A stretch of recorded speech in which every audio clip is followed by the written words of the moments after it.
Hey everybody, happy Sunday? No, it's Friday.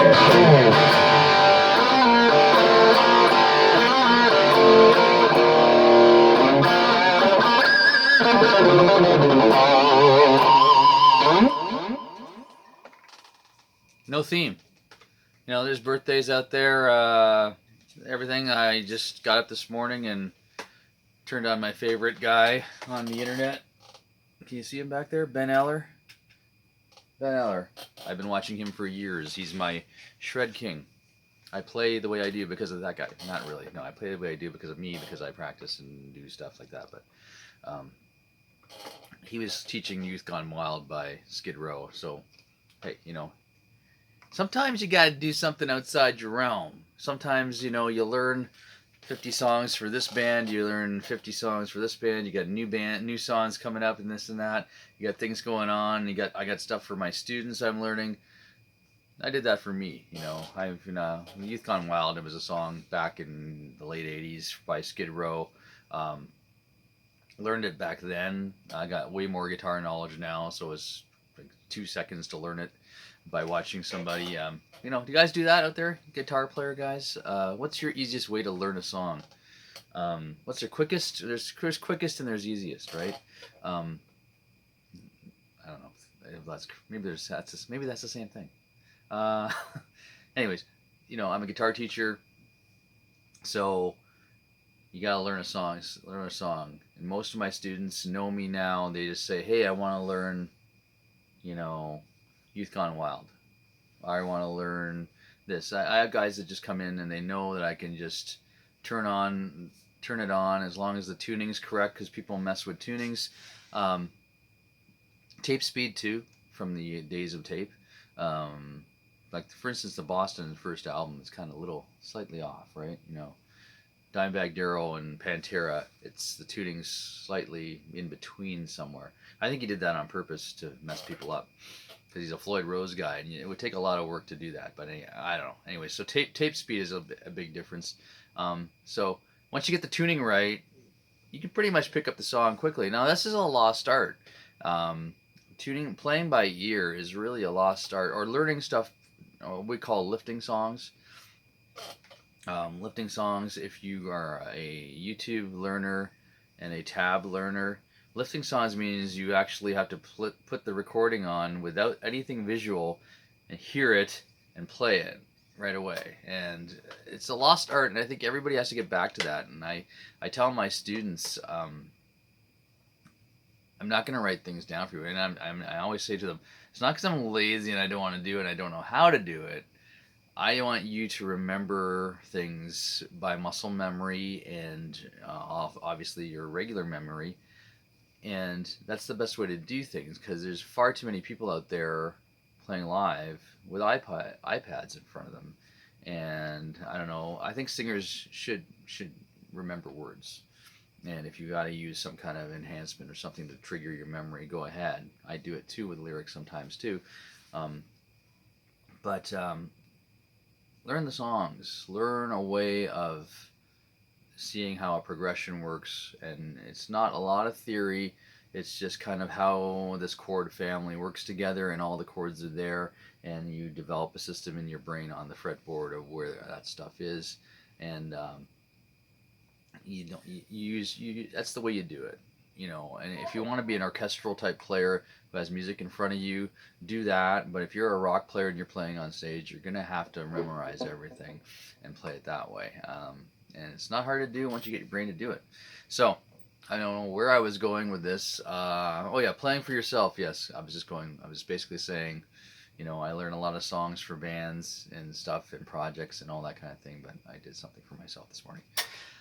Why is it Friday and your show is usually on Sunday? Okay, so my last weekend was very busy. I don't remember any time to do anything like learn Youth Gone Wild by Skid Row.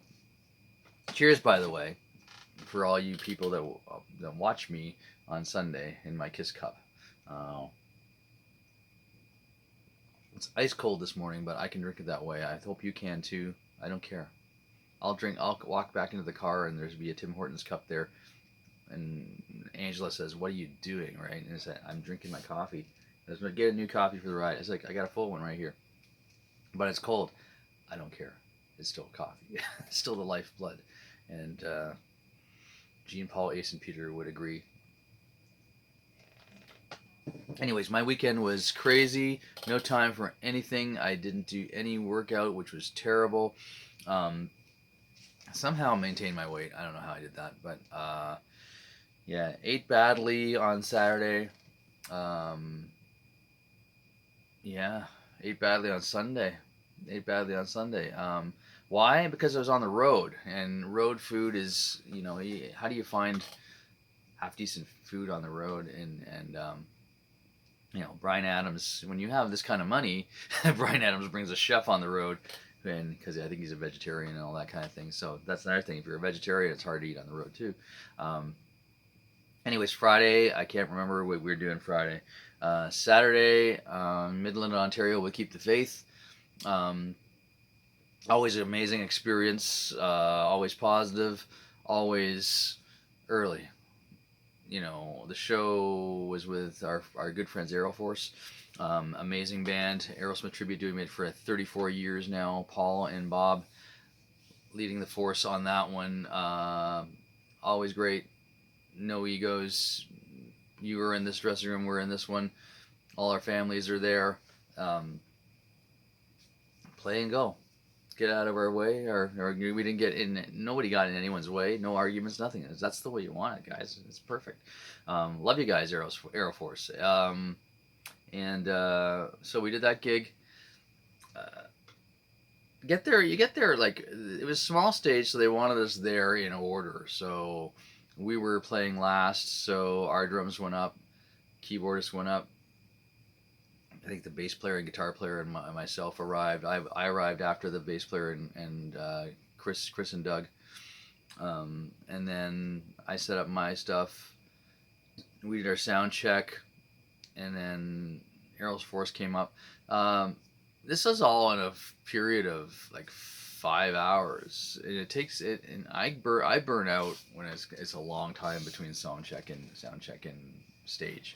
I just do. And then we also had to there was other band in front of us, so the anticipation of watching them, who were amazing, even though we got cut down, they only got kind of 6 songs.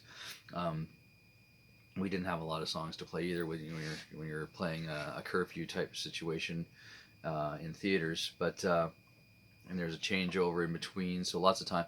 But yeah, we went out to this amazing deli called Dino's in Midland. I pumped them up because they were amazing.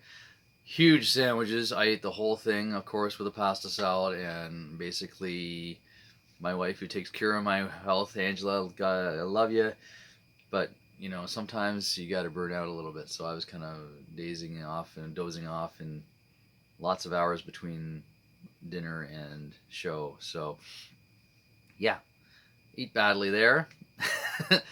Finished that show, drove home, got up early, did my repairs, which I'm kind of doing right now. I do all kinds of repairs and get the guitars ready for the next show, which was the next day, Sunday. I hardly ever play Sundays. Mind you, we got to keep the faith coming up Sunday soon. In Port Stanley, Ontario, so hour and a half drive from my house. Rodney, our drummer, thank you so much for driving me, because I was out of it. And played a afternoon show, 4:30 to 8:30, in the bright sunlight, and it was killer. And then I also did not eat well that day, but Brent at Pierside takes care of us, feeds us, and chicken fingers and fries. Breakfast of champions. So anyways, take care of yourself. And getting back to my buddy Ben back here. He's teaching us the shred song, teaching us all the rhythm guitar parts to the Skid Row song. Then at the end of his video, he did this. HTK every day. You may ask, what is that? Harder to kill. Make your person harder to kill every day. What's that mean? Take care of yourself. Eat better. Exercise. All you gotta do is exercise and eat better. That's it. Really. Who does that though? That's It's simple words, but how do you do it? You know, it's very hard because you have to find the time to exercise. You have to do it your proper way that you don't hurt yourself. And then you have to eat better. And eating better, you know, it's hard. It's hard. It's hard to find a healthy. The world is so unhealthy with food now. You walk into our Tim Hortons, our typical coffee shop Tim Hortons, and there's they got a cookie with a brownie in it, saying, "Hey man, you want this?" They got beautiful beautiful pastries and stuff like that, and you gotta kind of sit there and go, "Nah, I can't do it. I can't do it." Yeah, and you have to have some resistance. And meanwhile, people might resent you for that, but hey, you know something? Make yourself harder to kill. That's my HTK. I'm going to start sticking that on my stuff everywhere, in the car, everywhere else. Because hey, it's fun to be, and it's fun to feel healthy. This has been a healthy year for me, so I'm going to try and keep it that way. Don't want to jinx anything either. So it is now mid-September. It's technically, I think, summer's over. My lovely, beautiful wife Angela her birthday is on Monday. It is September 22nd. Happy birthday early. I'm going to be doing another show I will do a Sunday show this week, by the way. So maybe I'll talk more about birthdays and stuff like that on that show. But